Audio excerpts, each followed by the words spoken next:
नमस्कार ma'am. Hello sir. Good morning. Good अच्छा, morning. एक काम करते हैं हम ना, अपना बैच टाइम 15 मिनट शिफ्ट कर देते हैं, क्योंकि मुझे रोज श्योर। शर्मिंदा होना पड़ता है कि मैम सॉरी, ये जो है ये डिस्कशन 10-15 मिनट चल गया। तो अरे नहीं नहीं नहीं, कोई नहीं, we'll start nine eight forty five 9:45 का। India time.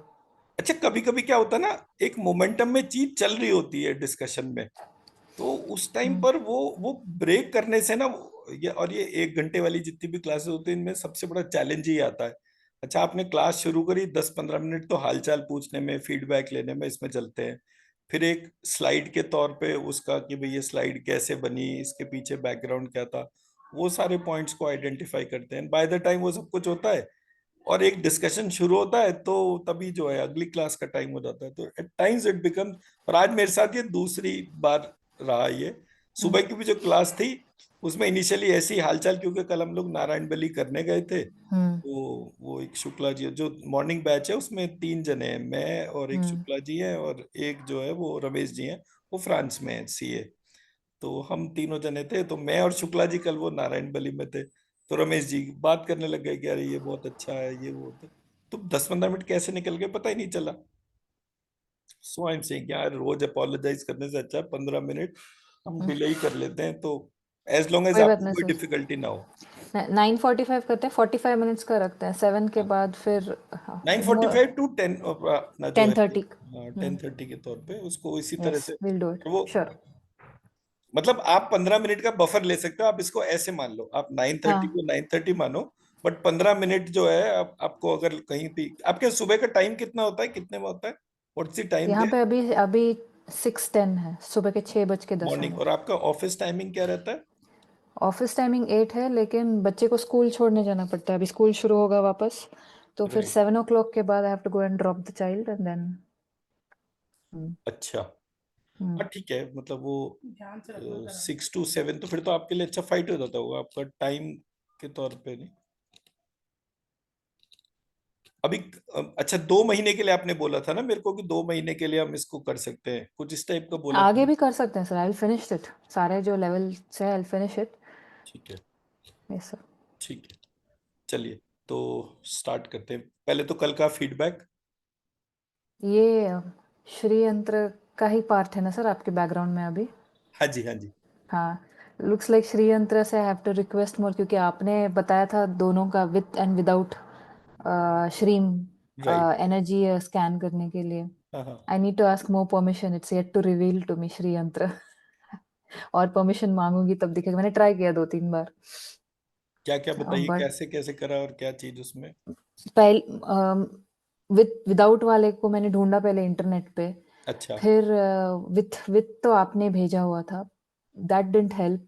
देन फिर आपने जो वो वीडियो में बताया था उसका एक स्क्रीनशॉट लिया था, लास्ट वाला विथ एंड राइट। विदाउट दोनों एक। वहां पे फिर मैंने एक ढका जस्ट टू सी कि विदाउट का पहले स्कैन करती हूँ, फिर विथ का। विदाउट का थोड़ा far I could see the audio, और विथ का मैं देख नहीं पाई। मतलब मैं ट्राई किया, so I said I ask more permission for the Shri Yantra to reveal itself to me. अच्छा, तो मैं एक सेकंड रुकिए, मैं आपको एक इमेज शेयर करता हूँ।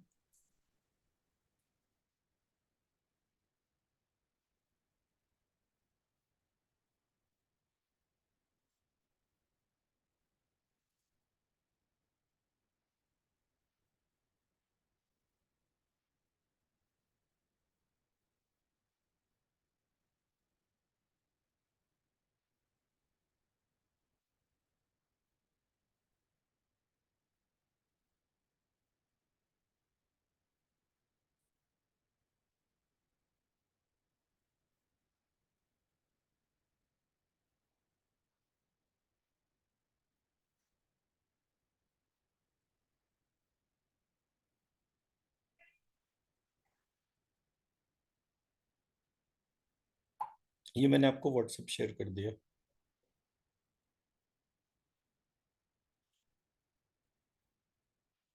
और ये मैंने यस आपको सर। बोविस स्केल भी शेयर कर दिया, इसको ए हाँ, थ्री पे स्केल आपको शेयर किया। प्रिंट आउट लेना है। किस पे प्रिंट आउट लेना है सर? A3 साइज पर। A3 पे करना है, ठीक है। हाँ। A3 तो बड़ा साइज है ना सर?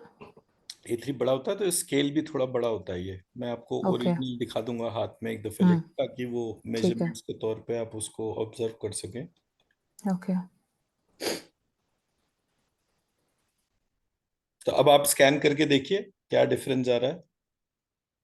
ये मैंने आपको भरा हुआ शेयर कर दिया, मतलब खाली शेयर कर दिया। अब ये भरा हुआ भी शेयर कर देता हूँ। ये लीजिए, दोनों आ गए आपके पास।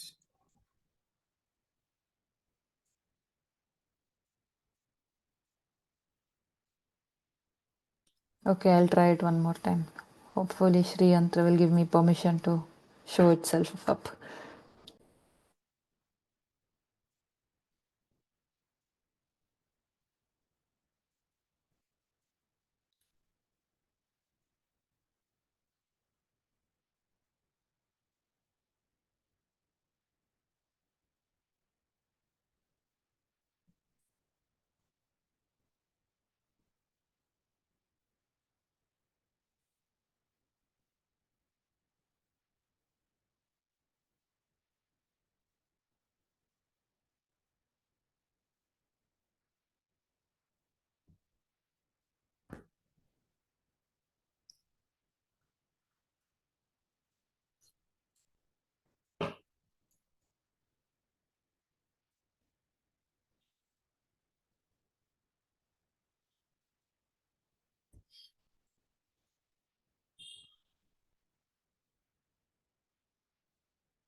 Yes, sir.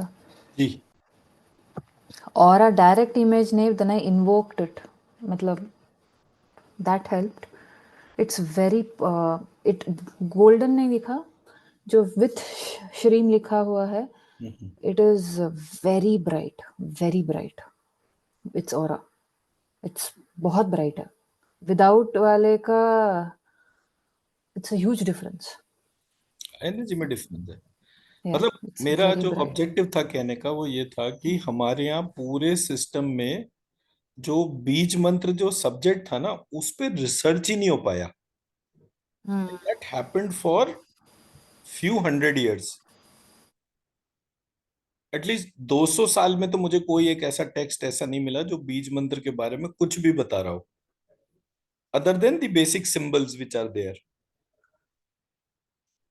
Actually, तो इस पे सब्जेक्ट पे काम करने की बहुत जरूरत है। यस, आपके कहने के बाद, क्योंकि मेरे पास अग्निपुराण मैंने पढ़ना शुरू नहीं किया था तब। ओके। अभी जब भी अभी लास्ट कभी तो आपने वो भ और म का जो राहु केतु का आपने बताया, राइट। फिर आपने अग्निपुराण मेंशन की थी। मेरे पास हिंदी वाला वर्जन है, तो मैंने खोला फिर for the first time, because I was thinking कि एक पर्टिकुलर बुक एक है, उसको फिनिश करके फिर आई ओपन द अग्निपुराण। अभी मुझे randomly I was turning pages की सर ने कुछ कहा था ये चैप्टर में होगा, कहाँ होगा, बट जो पेज मैंने रैंडमली टर्न भी किया ना सर, वहाँ पे वो ज्योतिष का कुछ एक पार्ट था, उसके बाद कुछ पेजेस के बाद सारे अक्षरों के बारे में। राइट। एंड देन एंड में एक पैराग्राफ आया, श्रीम इज़ द अल्टीमेट, जो वहाँ पे लिखा हुआ था। एंड आई वाज़ लाइक मेरे पास ये बुक है, and yet I am like one is I am so grateful कि भगवान ने ये बुक मेरे पास, मतलब समबडी हैड सजेस्टेड, जिसके कारण फिर मैंने मंगवाई थी ये बुक। कुछ महीने हुए हैं, 3-4 महीने हुए हैं मेरे पास है ये बुक। एंड दूसरी बात, अभी मैं एक स्तंभ नक्षत्रों के बारे में एक वीडियो सुन रही थी। ओके। उन्होंने फिर विकिपीडिया के पेजेस निकाले, उसमें भी सारे अक्षर। हम्म। उन्होंने एक स्तंभ नक्षत्र को कैसे आइडेंटिफाई करते हैं, वो 4 नक्षत्रों को, और सारे अक्षर है। मैंने बोला इतने सालों से देयर वाज़ नथिंग अबाउट अक्षर, और जैसे आपके क्लासेस शुरू हुए, बीज मंत्र का सब शुरू हुआ, and specially after invoking Agastya Rishi ji और लोपामुद्रा जी, और उनका जब किया हम्म। वशिष्ठ जी और असमालिका, they actually started revealing, and not just in our books or in our astrology। मैं और एक बुक भी पढ़ रही थी फ्रॉम अ वेस्टर्न ऑथर। उन्होंने भी जो वर्डिंग्स लिखे हैं सिर्फ सीड के बारे में लिखा है। Terms like every failure carries with it the seed for the success, सब जगह seed seed, and I was like this is amazing. नहीं, वो बहुत, मतलब मैंने जब पहली बार क्वेश्चन करा था, क्योंकि जब बच्चे का नाम रखते हैं तो जन्म पत्री के नक्षत्र चरण को देखा जाता है, कौन से नक्षत्र चरण में कोई पैदा हुआ, और उसके बाद उसको हम आइडेंटिफाई करते हैं। तो वो मैंने कहा जी ये यही वाला अक्षर है, ये कैसे प्रूव होगा? अगर किसी ने अक्षर चेंज कर दिए तो हमें कैसे पता चलेगा? बोले भाई ये नहीं पता कि ये अल्फाबेट्स आए कहाँ से। तब मैंने जब वो इमेज अपना बनाया ना, आ ई करके जो है, वो मैंने वहां से बनाया था कि मेरा जो, देखिए कल हम जो क्लास कर रहे थे ना, एक सेकंड में उसको खोलता हूँ, एक सेकंड।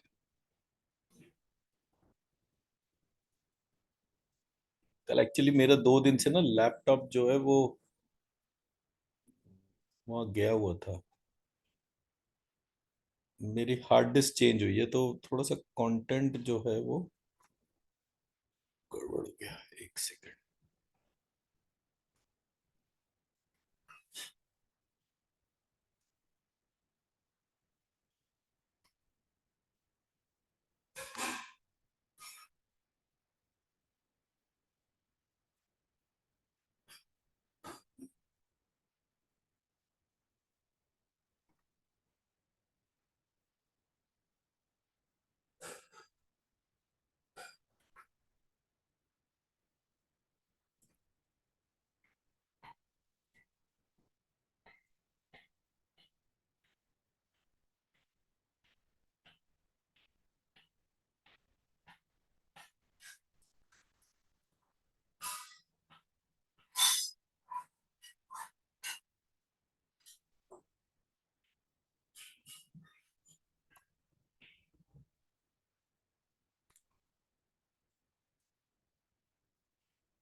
ये मेरा स्क्रीन दिख रहा है आपको?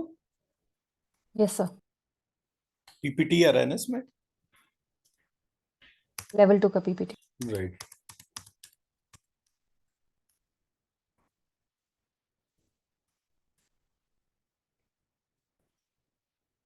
ये जो स्लाइड है ना हमारी, that act as a basis, जो वो जन्म पत्री के नक्षत्र के तौर पे था, कि हमारे यहाँ जो 27 नक्षत्र हैं और उनके 4 चरण के हिसाब से 27 × 4, वो 108 के तौर पर चलता है। मैं वैसे दिखाता हूँ आपको।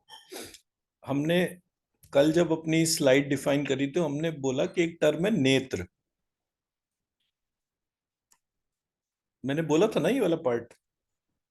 तो नेत्र जो है, जब आप इसको देखते हैं तो नेत्र से हमारा धातु बनता है नत्र, न और त्र, इसकी कंबाइंड फॉर्म। इसका मतलब हो गया नेत्र देखता क्या है, वो उस धातु को देखता है। तो धातु मतलब एक्शंस। सो वो कौन से एक्शंस हैं, तो इसमें जो अल्फाबेट्स है वो है न, त और र। ठीक है। तो जब मैं इन 3 अल्फाबेट्स के ऊपर, त स्टैंड्स फॉर डायरेक्शन, आज्ञा चक्र। र स्टैंड्स फॉर स्वादिष्ठान चक्र, और न स्टैंड्स फॉर मन चक्र, या हम इसको बोलेंगे आकाश तत्व। न में जो तत्व है वो आकाश है। सो मन और आकाश जो है उसमें ये इसकी डोमेन बैठती है। तो मैं यहां पर क्या कर रहा हूं, मैं बेसिकली कुछ देख रहा हूं जो 3 पैरामीटर्स पे मेरी स्पेस के अंदर आता है, जिसके अंदर डायरेक्शन है और जिसके अंदर कोई रस है।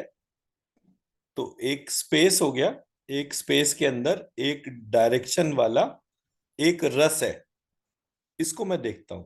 तो मेरे यहाँ टर्म आया चाक्षु शो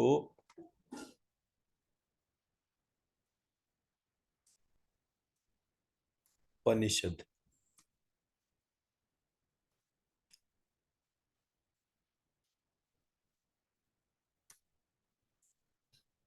चाक्षुषोपनिषद।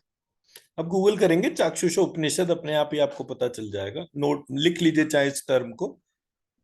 तो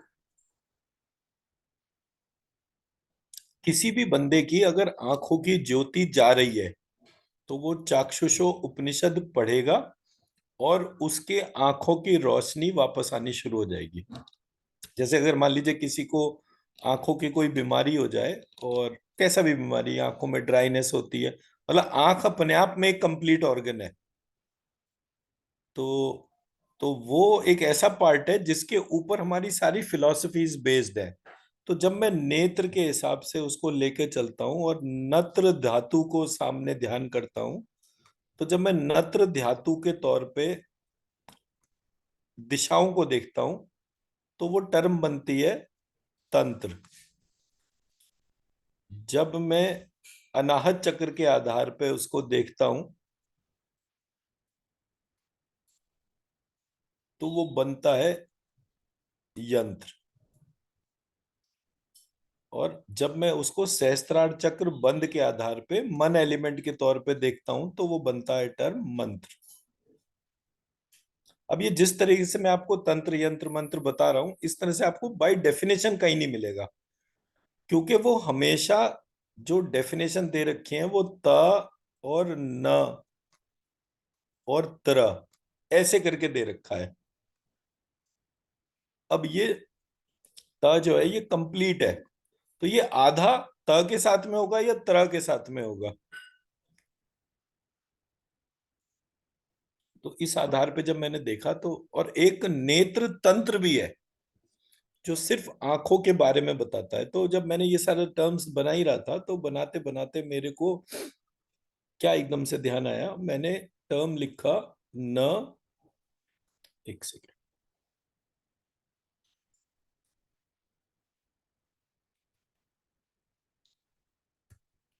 मैंने टर्म लिखा, एक तरफ न लिखा, एक तरफ तरह लिखा। अब नेत्र में यही दो है ना, न और तरह, और बीच में मैंने क्ष लिख दिया। क्या टर्म बन गई?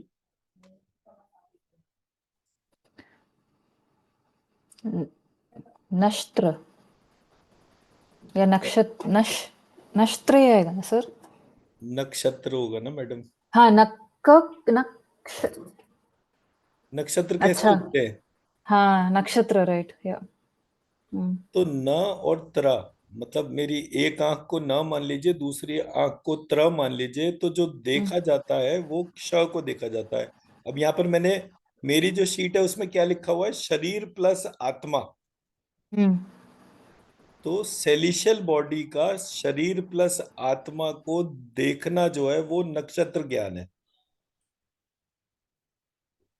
ओके, तो मेरे इस श की जर्नी में जो 51 अल्फाबेट्स टोटल आते हैं, श के हुँ, अलावा 50 अल्फाबेट है ना। हुँ, तो मैं इन 50 के माध्यम से कहाँ कहाँ मेरा वो ध्यान जाता है। ऐसे करके मैं 108 पॉइंट्स लोकेट करता हूँ।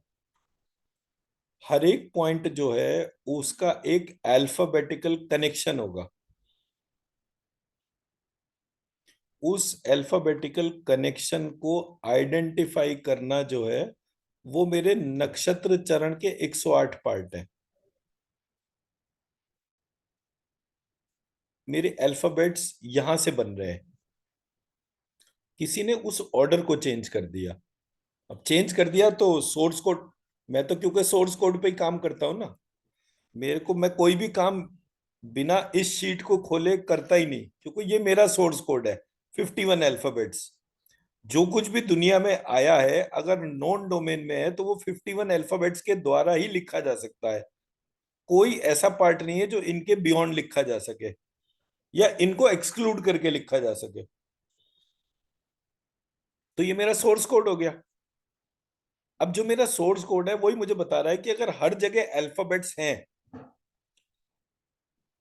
तो स्ट्रक्चर बनाने के लिए अल्फाबेट्स की जरूरत तो होगी। तो अल्फाबेट कहाँ कौन सा लेना है, तो किसी ने क्या करा कि 12 राशियों के बीच में जितने भी बच्चे पैदा होते हैं, मेष राशि से लेकर और मीन राशि के बीच में जितने भी बच्चे पैदा होते हैं, उनको मीनिंगफुली कैसे बांधा जाए, कैसे वो मीनिंगफुली कनेक्ट हो, is what the basis of astrology.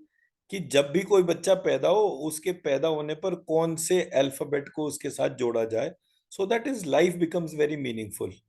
तो किसी ने वो पूरे पार्ट को ही चेंज कर दिया और हमें वो नाम ही नहीं पता होता। वो करेक्ट अल्फाबेट का वो किसी ने सोर्स कोड में ही छेड़खानी कर दी। तो मैंने वो 108 मर्म पॉइंट्स, 108 नक्षत्र चरण, 108 करण, उन सबको आइडेंटिफाई करना शुरू करा, क्योंकि सोर्स कोड इन्हीं 3 जगह पे छिपा हुआ है।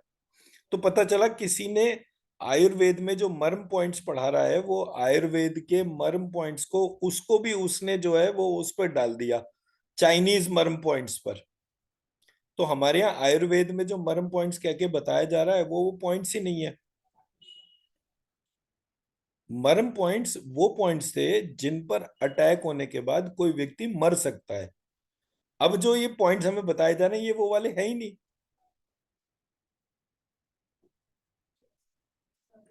तो इस कारण से मैं ये कह सकता हूं कि ये जो पूरा स्ट्रक्चर है इसमें बहुत सारी ऐसी चीजें करी गई जिनका हमारे को ये पता भी नहीं चला कि मॉडल में ओरिजिनल पार्ट क्या था। आप जिसको भी आप कह रहे थे कि मैंने उनसे एस्ट्रोलॉजी सीख रही हूँ ऑल दैट, मैंने कहा तो उनसे पूछिएगा कौन सा पार्ट कैसे आया, उसके आंसर्स नहीं होंगे उनके पास में। और आज आपके पास में, मैं उस टाइम पे जब हम बात कर रहे थे और आज में सबसे बड़ा फर्क क्या हो गया, आज आप स्कैन करके खुद देख सकते हैं कि आपकी स्पिरिचुअल कॉर्ड बढ़ रही है नहीं बढ़ रही। मुझे ये बताने की जरूरत नहीं है कि सामने वाला ट्रू इंफॉर्मेशन आपको दे रहा है या फॉल्स दे रहा है। You can your self scan. हमारे को कभी भी ये पावर ही नहीं दिया गया कि हम सच और झूठ के बीच में जो है वो डिस्क्रिमिनेट कर पाए। और ये हमारा एसेंशियली पूजा का पार्ट था। तो मेरे दादाजी के लिए कहा जाता था कि मेरे दादाजी जब वो हवन करने के लिए बैठते थे, क्योंकि नवरात्र में 11 होती है ना, वो छोटा वाला जो हवन करते हैं नवरात्र की रात को, सुबह और रात को, तो वो जब करते थे तो वो माचिस से जो है वो नहीं जलाते थे। वो बस हाथ रखते थे जमीन के ऊपर और ध्यान करते थे, और वो जो भी चीजें रखती है तो वहां पे एक ज्योति प्रकट हो जाती थी और फिर वो पूरा जलना शुरू होता था। ऐसे उनके लिए बोला जाता था। मैंने तो कभी देखा नहीं, मेरी बुआ कभी कभी बताती थी उन चीज के लिए कि वो ऐसे भी करते थे। तो कोई चीज तो मेरे भी सोर्स कोड में ऐसी होगी ना कि जिसकी वजह से मुझे चीजें पता चल रही। मैं सब कुछ मेरा तो है नहीं। तो मैं जिस घर खानदान में पैदा हुआ उसका कोई ना कोई कारण तो होगा ही। तो मैं वो सारे कारणों को एक्नॉलेज करके फिर मैं अपनी जर्नी पे चलता हूँ। तो मेरा काम सिर्फ ये है कि प्योर टेक्स्ट को आइडेंटिफाई करना, सो दैट कल को आपका बेटा जब आपसे क्वेश्चन करे तो उसको स्पिरिचुअलिटी टाइम वेस्ट ना लगे, उसको एक लाइफ का मीनिंगफुल पार्ट पता चले कि अच्छा, मैं आज जो है इस क्लास में मेरे को इन इन बच्चों ने मारा तो मैं कल बिल्कुल सुपरमैन के जैसा बन के आऊंगा।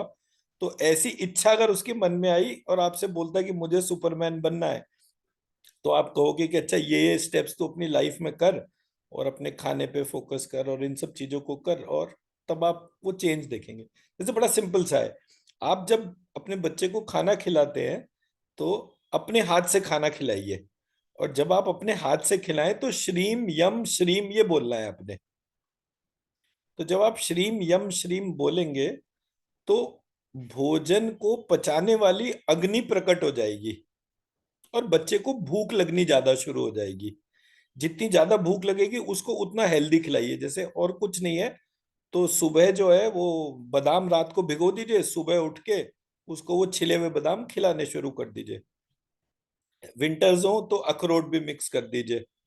कॉन्स्टिपेशन रहता हो बच्चे को तो मुनक्का डाल दीजिए, ताकि जो है वो सुबह उठ के, और धीरे धीरे वो उसको बढ़ाते जाइए टू एन एक्सटेंट। और जितना उसको आप ये दें खाने के लिए, उतना ही ज्यादा उसको पैरेलली, मतलब एक्सरसाइजेज वगैरह करवाइए, या उसको गेम्स खेलने के लिए भेजे कि नहीं, एसेंशियली 1 घंटे 2 घंटे खेलना ही खेलना है। तो एक दिन में कोई चीज नहीं होती है, धीरे धीरे टाइम लगता है। आज 15 मिनट से शुरू करेंगे, साल भर बाद जो है वो जाके 1 डेढ़ घंटे पे अपने आप पहुंच जाएगा। And don't worry on anything. बच्चे के तौर पे आप कोई भी चीज इमेजिन करें, वो चीज को अगर आपको ट्रांसफॉर्म करना है तो आपके लिए गर्भिणी मेडिटेशन है। उस मेडिटेटिव उसमें उसमें जाकर और उसको ब्लेस करते जाइए, और बेटर और बेटर। साल भर में आप देखेंगे कि आपको जिस चीज में भी चैलेंज लग रहा है वही चीज ट्रांसफॉर्म हो जाएगी। तो हमारे यहाँ जो एपिक्स का पावर है, जो इन अल्फाबेट से कनेक्टेड है, वो बहुत फिनोमिनल है। अब अगर आप ये 51 अल्फाबेट्स को ध्यान करें, और जो हमने वो 532 बीज मंत्र लिखे हैं, अब आप इसको ऐसे लेकर चलिए कि आप गर्मिणी मेडिटेशन में इमेजिन कर रहे हैं कि आपके वूम में आपका बेटा है, और वो बेटे को आपने वो 532 बीज मंत्र उठाए, और मतलब जिस जगह उसका माथे का चोट में सर पे चोटी जहां आता है, उस पॉइंट को टारगेट करा और उसको आपने एनर्जाइज कर दिया उन 532 बीज मंत्र से। ऐसे 51 पार्ट्स पे आपने उसको कॉन्स्टेंटली मेडिटेटिव स्टेट में जाकर उसको हील करा। और एक बार सुबह एक बार रात को, 15 मिनट लगेंगे पूरी एक्सरसाइज को करने के तौर पे, इससे ज्यादा टाइम भी नहीं लगेगा। आप देखेंगे कि वो ट्रांसफॉर्मेशन जिसको आप टारगेट कर रहे हैं वो होनी शुरू हो जाएगी। तो अल्फाबेट एक यूनिक पॉइंट्स को बताता है। आप इमेजिन करिए उसकी फिंगर्स को, फिंगर जॉइंट्स को, उसको एनर्जाइज कर दीजिए। हर वो चीज जिसको आप चाहते हैं वो ट्रांसफॉर्म हो सकती है। और इसके मैंने बहुत सारे तरीके आइडेंटिफाई करे। फॉर एग्जाम्पल, ये आज मेरे को मॉर्निंग में ही, मतलब इंट्यूटिवली, जैसे सुबह जल्दी आंख खुल जाती है ना, उसके बाद कुछ सपने टाइप से आते रहते हैं। तो ऐसे करके वो एक सपना आ रहा था, तो उसमें मैं क्या देख रहा था कि एक दीवार पे ना एक मेरी इमेज लगी हुई है बड़ी सी, और जिस पॉइंट पर मेरा हार्ट आता है, मैं वहां पर जो है वो देवी का चित्र बना रहा हूँ। तो जो अपनी दुर्गा माँ है, तो वो दुर्गा माँ जैसे, तो आप जैसे अगर आपको ध्यान हो, एक दुर्गा माँ का बीच में फोटो आया था, बहुत पॉपुलर हुआ था। उसमें बड़ी सी दुर्गा माँ है और सारे देवी देवता उनके शरीर के अलग अलग अंगों में है। हर बॉडी पार्ट के अंदर वो शेर में और देवी में जो है, वो उनके बॉडी पार्ट्स में वो बहुत सारे देवी देवता हैं अलग अलग। और जो हमारे यहाँ 51 शक्तिपीठ का डिस्क्रिप्शन है, वो तो है ही इस बात पे कि कौन से, मतलब पूरे शरीर के 51 पार्ट्स कर दें तो हर पार्ट, बॉडी पार्ट पर कौन सा टेम्पल है, वो उसका डिस्क्रिप्शन है। और एक वहां पे यूनिक शक्ति है। अगर आपको नहीं पता होगा तो मैं शेयर कर दूंगा, वो मेरे पास, मैंने लास्ट टाइम क्लास ली थी तो वो मेरे पास पूरा टेक्स्ट लिखा हुआ है। तो मैंने क्या नोटिस करा कि जितनी बार मैं अपने पूरे शरीर में जितनी डिवाइन एनर्जीज को इन्वोक करूंगा, जितनी बार भी, उतनी बार मेरी शक्तियों में फिनोमिनल इंक्रीज होता जाएगा। फिनोमिनल। फिर क्या है, अब क्या है, मेरे पास ताकत तो बहुत सारी है, लेकिन मैं एक्सरसाइज नहीं करूंगा तो वो ताकत चली भी जाएगी। तो अगर आपको जो है अपने बच्चे को हनुमान जी या भीम या कृष्ण इन जैसा शक्तिशाली बनाना है, तो आपको उनसे उतना परिश्रम भी कराना पड़ेगा। उन पे, बच्चों पे मतलब दया नहीं खानी है। मैं तो थक गया, मेरे पे जान नहीं बची, बेटा खेलना तो पड़ेगा ही पड़ेगा। तो वो जब पीछे पड़ पड़ के, मार्शल आर्ट है तो मार्शल, मतलब लड़कों को तो खास तौर पे म्यूजिक और मार्शल आर्ट कंपलसरी होना चाहिए। म्यूजिक की जो ट्रेनिंग है, मतलब चाहे वो इंस्ट्रूमेंटल म्यूजिक हो, वोकल म्यूजिक हो या डांस हो, वो उन बच्चों के अंदर फ्लेक्सिबिलिटी जनरेट करता है, कामनेस जनरेट करता है। और मार्शल आर्ट्स जो है वो उनकी बॉडी टोनिंग करती है, मतलब पूरे शरीर को इतना। कल को कोई लड़की को परेशान कर रहा हो तो वो लड़का अगर साथ में है, तो आप इस बात से निश्चिंत रहो कि अगर 100 200 500 लोग भी मेरे बेटी को परेशान कर रहे होंगे, तो उसका भाई अगर उसके साथ में है, तो दुनिया में किसी की चिंता करने की जरूरत नहीं है। ऐसे करके इमेजिन करना पड़ेगा। तो जब आप उस लेवल का इमेजिनेशन करें कि हाँ, मेरा बेटा ऐसा हो, मेरी बेटी ऐसी हो, और टुगेदर वो दोनों बच्चे कितने शक्तिशाली हों, तब आप देखेंगे कि लाइफ में सॉल्यूशंस आने शुरू होंगे, एंड फिनोमिनल सॉल्यूशंस। तो हर एस्पेक्ट को सोचने का तरीका यहाँ पर है। अब जैसे मेरे को जो है एक बड़ा जो अच्छा पार्ट लगता है एस्ट्रोलॉजी का,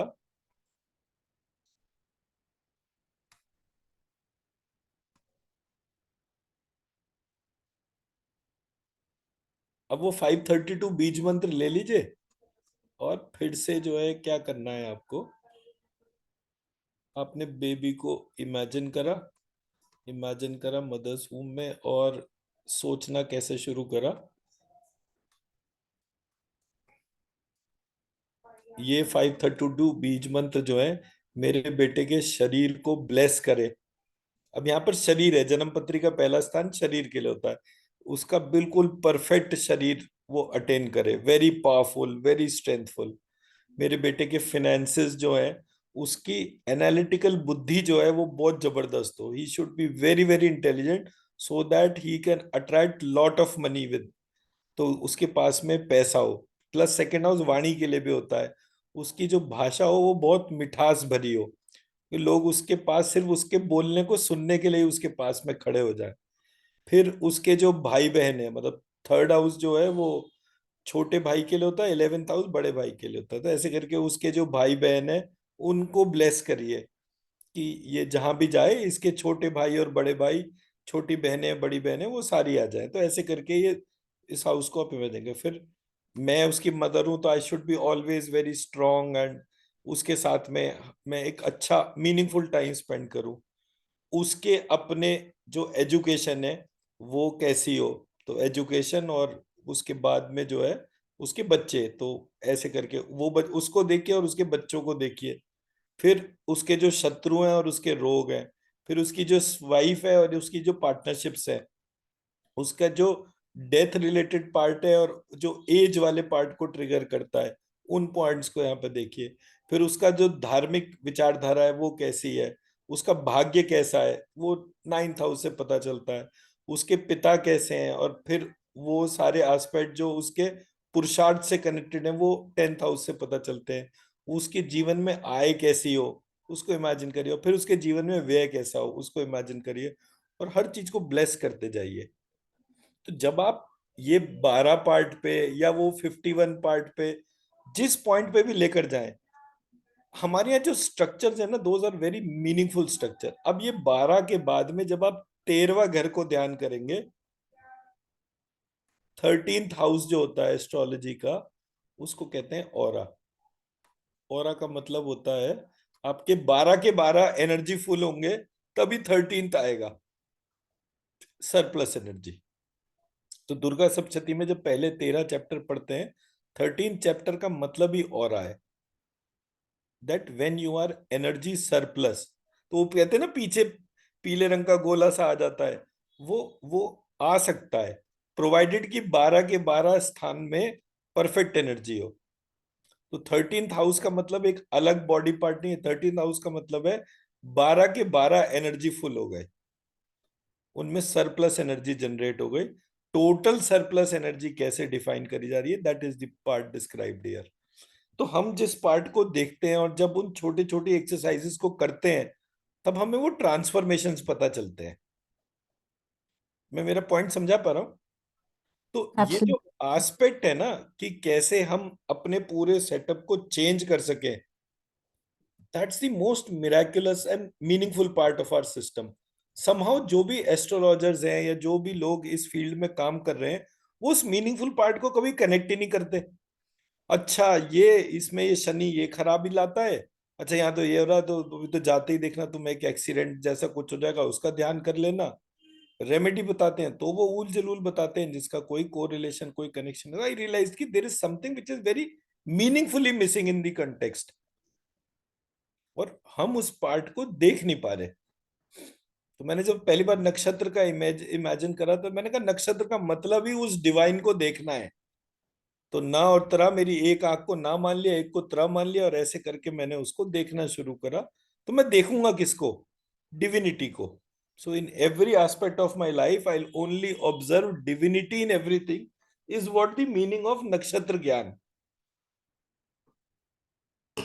मैं मेरा पॉइंट समझा पा रहा हूं? क्षत्रिय मतलब हम्म। मैं पूरी दुनिया में डिविनिटी को देखने के लिए ही मेरे पास नेत्र है। और हम्म। है क्या देखने लायक?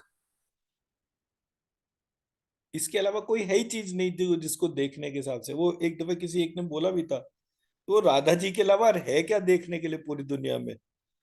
तो तो मैंने कहा हाँ यार, ये भी अच्छा थॉट है कि डिविनिटी के अलावा पूरी दुनिया में है ही क्या जिसको आप देखना चाहोगे। आप थोड़ी देर के लिए अपने घर को इमेजिन करो कि घर में कोई डिविनिटी नहीं है, उस घर में ही नहीं आप रहना चाहेंगे? तो ये तो हमारे यहाँ पिक्चर्स वगैरह में इस तरीके का आ गया कि वो हीरो दौड़ता हुआ अपने हेलीकॉप्टर से घर में आ रहा है, बड़ा सा उसका घर है, और उसमें जो है वो दौड़ के जा रहा है, दो प्राणी उसमें रहते हैं। अब सोचो आप किसी एक बड़े से महल में दो जनों को छोड़ भी दो तो डर के मारे ही आदमी की जान निकल जाए, इतने बड़े घर में भूतिया सा वो पूरा का पूरा mention. What is the utility? No, I only want divinity in my life, so that all my interactions are beautifully designed. तो जब आप इस तरीके से छोटे छोटे एस्पेक्ट्स को आइडेंटिफाई करेंगे तो हर चीज के अंदर आपको सॉल्यूशन दिखना शुरू हो जाएगा। तो जब मैंने नक्षत्र को डिविनिटी के एस्पेक्ट देखा तभी शायद ये मुझे मॉडल्स पता चले, एंड पढ़ने का तरीका बड़ा मीनिंगफुल बन गया। और ये नहीं हुआ कि हाँ भाई मेरे को पढ़ने के तरीके में कोई भी पार्ट ऐसा लगे जो कि मुझे परेशान करे।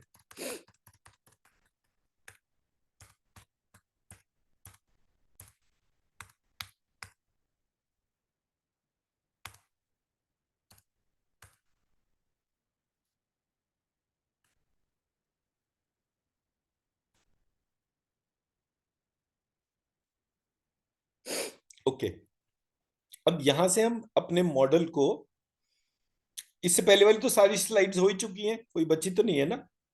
एक वाली है सर, 2-3 स्लाइड पहले एक इससे भी पहले वाली, ये वाली। ये वाली ना, ये बाद में हुँ, करेंगे इसको। ठीक है। इसका मतलब इस वाली स्लाइड का और कोई मतलब नहीं है कि हमारे पंच तत्व जो है ये हायर वाला इस तरीके से करके मैंने लिख दिया, स्काई एयर फायर वाटर अर्थ। पर मैं ये कह रहा हूं कि हमारा शरीर जो है, जो जीवित शरीर है, वो तीन डोमेन्स को उत्पन्न कर रहा है। एक कीटाणु, एक शुक्राणु, और एक विचार। विचार का लिखा ये रहा। तो जब मैं मेरे शरीर में वायु को ऊपर और नीचे लेकर जाता हूं तो शरीर में प्राणों की उत्पत्ति होती है। प्राणों की उत्पत्ति से मेरे शरीर के भीतर विचार की उत्पत्ति होती है। पैरेलली जो मैं भोजन करता हूं वो भोजन से एक पार्ट शुक्राणु में कन्वर्ट होता है और एक पार्ट कीटाणु में कन्वर्ट होता है। ठीक है, तो एक पार्ट से शुक्राणु बनते हैं जो भोजन की साइकिल है। क्या कहते हैं उसको, रस रक्त अस्थि मज्जा मांस मेद वीर्य स्नायु रोम त्वचा, ऐसे करके वो सारा पार्ट जो है वो शुक्राणु वाली डोमेन से कनेक्टेड होता है। फिर मेरे बॉडी में जो एसिड्स इंटेस्टाइन्स में जनरेट होते हैं, वो एसिड्स को मेरी स्किन जो है वो एब्जॉर्ब कर सके, उससे जले नहीं, इसके लिए उसके बीच में कीटाणु की लेयर जनरेट होती है एक। तो मेरा शरीर कीटाणुओं को डालता है सो दैट कि वो एसिड जो है, तो आप डाइजेस्टिव जूसेस के बारे में पढ़िएगा कि जो मेरा डाइजेशन का साइकिल जो है उसमें क्या होता है, मेरे शरीर में कीटाणुओं का जनरेशन होता है। वो कीटाणु इसलिए होते हैं कि वो मेरी जो इंटेस्टाइन की जो स्किन की क्या एपिथेलियल सेल्स, कुछ इस टाइप की टर्म यूज करते हैं, वो उसके ऊपर वो जमा हो जाते हैं। और जब वो शरीर एसिड बनाता है उस खाने को पचाने के लिए, तो उस एसिड से वो इंटेस्टाइन नहीं जलते। एज अ रिजल्ट हमारा खाना जो है वो डाइजेस्ट भी हो जाता है, और डाइजेशन को बचाने के लिए, तो मेरे शरीर को बचाने के लिए कीटाणुओं का रोल है। जबकि मैं मानता क्या हूं, मेरे को पूरे सिस्टम में क्या बोला, अरे कीटाणु आ गए तो काम खत्म। भाई मैं जिंदा ही कीटाणुओं की वजह से हूं। I should have the natural gratitude for them. सिर्फ मैं इतनी बात बोलता हूं कि ये कीटाणु, ये शुक्राणु और ये विचार, ये बैलेंस में रहे, इम्बैलेंस ना बने। जितने मेरे शरीर के लिए शुक्राणु इंपॉर्टेंट है, उतने ही मेरे शरीर के लिए कीटाणु इंपॉर्टेंट है।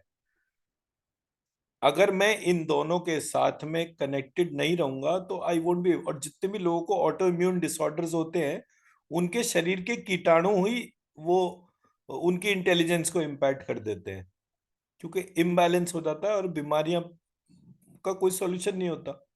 आज मेरी किडनी है, लेकिन कल से उसने फिल्टर करना बंद कर दिया, विच मीन्स कि मेरी इंटेलिजेंस इम्पैक्ट हो गई। ये स्लाइड उसके लिए है। तो मैं मेन स्लाइड पे आता हूँ, जो मैं बोलना चाह रहा हूँ,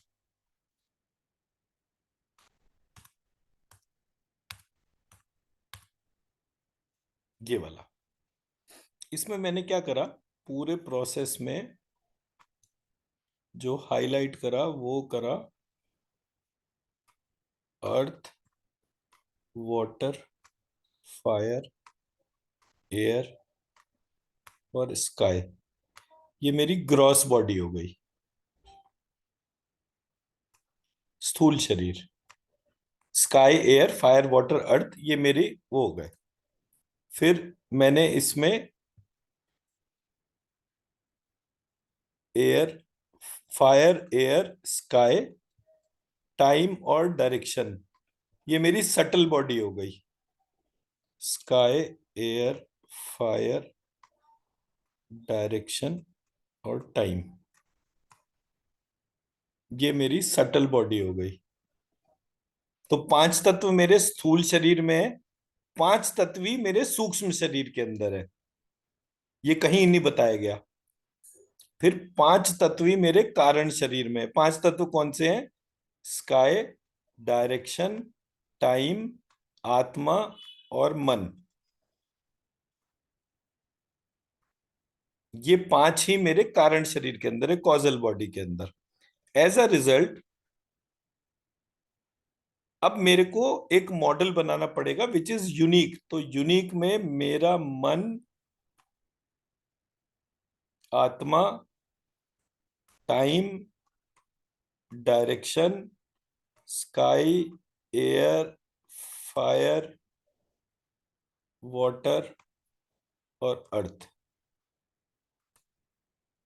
इस तरीके से ये मेरे नौ तत्व जागृत हुए।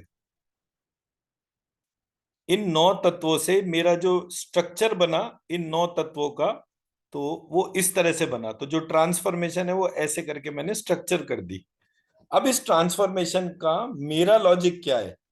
मतलब मैं ये कह रहा हूं कि भाई मैंने ये पूरा मॉडल आइडेंटिफाई करा, तो ये मैंने आइडेंटिफाई करा, ये मॉडल एग्जिस्ट करता था। तो नवरात्र में आपको एक श्लोक बचपन से बताया गया, प्रथम शैलपुत्री द्वितीयम ब्रह्मचारिणी। ये श्लोक सुना होगा आपने। शैलपुत्री का मतलब क्या होता है? शैल किसे कहते हैं?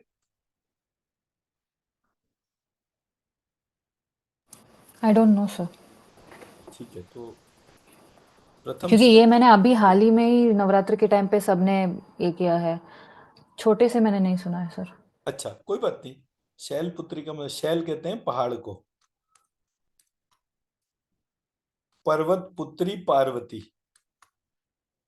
ऐसे करके वो पार्वती टर्म बनी है, पर्वत पुत्री पार्वती। ठीक, तो प्रथम शैलपुत्री, द्वितीयम ब्रह्मचारिणी। ब्रह्मचारिणी वो जिसके कमंडल में जल करके दिखा रखा है, तो वो, तो ये शैलपुत्री का मतलब है अर्थ एलिमेंट। ब्रह्मचारिणी का मतलब है वाटर एलिमेंट। इसके बाद जो तीसरा था वो चंद्र घंटा था। चंद्र घंटा बेसिकली साउंड के लिए है, और साउंड जो है वो स्काई की प्रॉपर्टी है। सो वो हमारी ट्रांसफॉर्मेशंस हुए थे। तो किसी ने हमारे मंत्र में छेड़छाड़ करी, तो मैंने वो उसका ऑर्डर बनाया। तो ये जो लेफ्ट साइड में आप इमेज देख रहे हैं, इसमें देवियों का नाम है और उसके एलिमेंट्स लिखे हुए हैं। प्रथम शैलपुत्री इज अर्थ एलिमेंट, द्वितीयम ब्रह्मचारिणी इज वाटर एलिमेंट, तृतीयम Chandraghanta is sky element, Katyayani is fire element, और Skandamata is direction element, Kalaratri is time element, Siddhidatri, oh sorry, वो Mahagauri is soul element, Siddhidatri is man element, Kushmanda air element. तो ऐसे करके ये सारे यहाँ पर लिखे हुए हैं। ठीक है, तो जब आप इनको देखते हैं तो इससे ये पता चलता है कि स्काई, एयर, फायर, वाटर, अर्थ, जो मैंने ये 9 देवियों का मॉडल बनाया, वो 9 देवियों का मॉडल मैंने दुर्गा सप्तशती से लिया है। ये मेरी इजाद नहीं है। लेकिन इसको पदार्थ विज्ञान के अंदर एक महर्षि कणाद हुए हैं, तो उनका कणाद का एक दर्शन था जिसको वैशेषिक दर्शन कहते थे। वैशेषिक दर्शन में भी ये 9 द्रव्यों का डिस्क्रिप्शन है। आप लिख लीजिए चाहे, वैशेषिक दर्शन ऑफ महर्षि कणाद।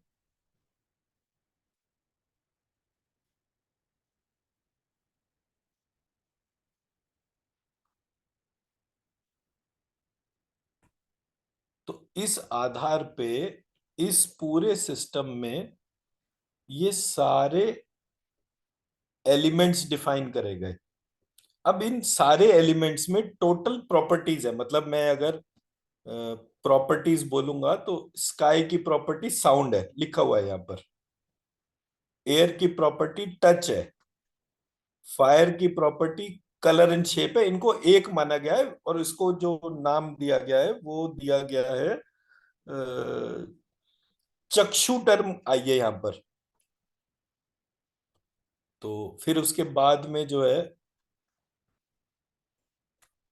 यहाँ पर जो टर्म आया है वो आया है वाटर। वाटर में 3 प्रॉपर्टीज होती हैं। एक टेस्ट होता है, तो एक प्रॉपर्टी यहाँ है, एक प्रॉपर्टी यहाँ है, एक प्रॉपर्टी यहाँ है। तो ये 3 प्रॉपर्टी ये वाली हो गई। फिर 3 प्रॉपर्टी वाटर के अंदर है। कौन कौन सी प्रॉपर्टी है? पहला प्रॉपर्टी है टेस्ट, दूसरा प्रॉपर्टी है लिक्विडिटी, और तीसरी प्रॉपर्टी है विस्कोसिटी। इसके पैरेलल अर्थ, जो फिफ्थ एलिमेंट जिसको हम बात कर रहे हैं, उसमें भी 3 ही प्रॉपर्टी है। पहला है स्मेल, दूसरा है, जैसे उसमें लिक्विडिटी था इसमें सॉलिडिटी हो गया, इसमें विस्कोसिटी था इसमें ग्रेविटास हो गया। ठीक है जी। तो ये 3 3 6 और 3 9, टोटल 9 प्रॉपर्टीज है किसकी? हमारी ग्रॉस बॉडी की। ठीक, अब आते हैं हमारी कॉजल बॉडी की, ओ सॉरी, सटल बॉडी के ऊपर। सटल बॉडी में स्काई में एक थी प्रॉपर्टी, एयर में एक, फायर में एक, तो 3 ये हो गए। डायरेक्शन में 2 प्रॉपर्टी थी, कंजंक्शन एंड डिसजंक्शन। इनकी डिटेल्स कल करेंगे डिस्कस, लेकिन अभी मैं पहले मॉडल का पार्ट कंप्लीट कर देता हूं। और टाइम में 3 डोमेन, मतलब 3 प्रॉपर्टीज थी। पहला था काउंट, दूसरा था डोमेन, और तीसरा था आउटसाइड द डोमेन। तो ये यहाँ पर 3 प्रॉपर्टी थी। तो 3 और 2 5, 6 7 8, ये हो गई मेरी 8। 8 प्रॉपर्टी किसकी हो गई? मेरी सटल बॉडी की हो गई। उसके बाद जो मेरा कॉजल बॉडी था उसमें स्काई में एक प्रॉपर्टी थी, टाइम में 2 प्रॉपर्टी थी, डायरेक्शन सॉरी टाइम में 3 प्रॉपर्टी थी, डायरेक्शन में 2 प्रॉपर्टी थी। अब आते हैं सोल पर। सोल की 6 प्रॉपर्टी थी। सोल की पहली प्रॉपर्टी थी बुद्धि, धर्म, अधर्म, इच्छा, द्वेष, प्रयत्न। 6 प्रॉपर्टी।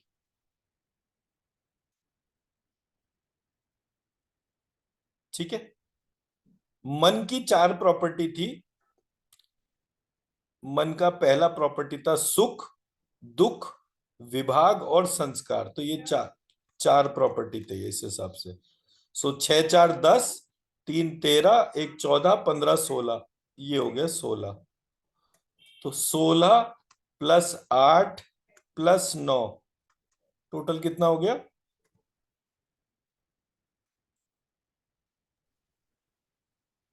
सर इसमें 16 है कि 17 है सर ये वाले में? 16 ही है। वो जहां पीसफुल लिखा है वो किसी और, मैंने उसका डिस्क्रिप्शन दिया था, वो उसकी वजह अच्छा, से लिखा रह गया। 16 ही है। ओके, ठीक है। तो 16 + 8 + 9, टोटल कितना हो गया? 33 हो रहा है ना इधर? आपके 33 करोड़ देवी देवता यहाँ से आते हैं। ओके। कितनी डोमेन से हम्म। कितने डाइटीज का कनेक्शन है, वो ऐसे बनता है। वाह। ये और जब आप कह रहे थे, हाँ बताइए सर, आप पहले बताइए। नहीं नहीं, आप बोलो ना। ये नहीं सर, आप पहले बताइए, इन्फॉर्मेशन मिस हो जाएगा फिर आपका, नहीं बता नहीं, कुछ दीजिए। नहीं मिस हो रहा, ये तो कल भी करनी है ना क्लास, तो ये तो बस आप ओके। बोलो। क्योंकि महाराष्ट्र में महालक्ष्मी की पूजा होती है, महालक्ष्मी करके बोलते हैं। जी। और ये जो आपने डायग्राम यहाँ पे बॉटम में बनाया ना, उसका कॉम्बिनेशन, ये तीनों मिलके बन रहा है यहाँ पे, राइट। क्योंकि बीच में जो है वो कारण शरीर आ रहा है। नहीं, कारण नहीं, सूक्ष्म शरीर आ रहा है बीच में जो वो बन रहा है। Right right. ठीक है, तो कंबाइन हो गया। दो कलश बिठाते हैं ना, हम्म। और वो पूरी पूजा करते हैं। तो अब समझ में आ रहा है कि वो पूजा, वो कलश भी, इट लुक्स लाइक, अभी यहाँ जब मैं देख रही उल्टा हूँ। कर देंगे, हाँ, एक कलश सीधा रखा है, एक उल्टा रखा है। हाँ, दोनों को ऊपर जोड़ एक, देंगे तो बिल्कुल वैसे ही बन एग्जैक्टली जाएगा जैसे। तो वो, हाँ, ये जो है, तो अब समझ में आ रहा है कि वो पूजा का महत्व क्यों है। राइट। यस। बिल्कुल।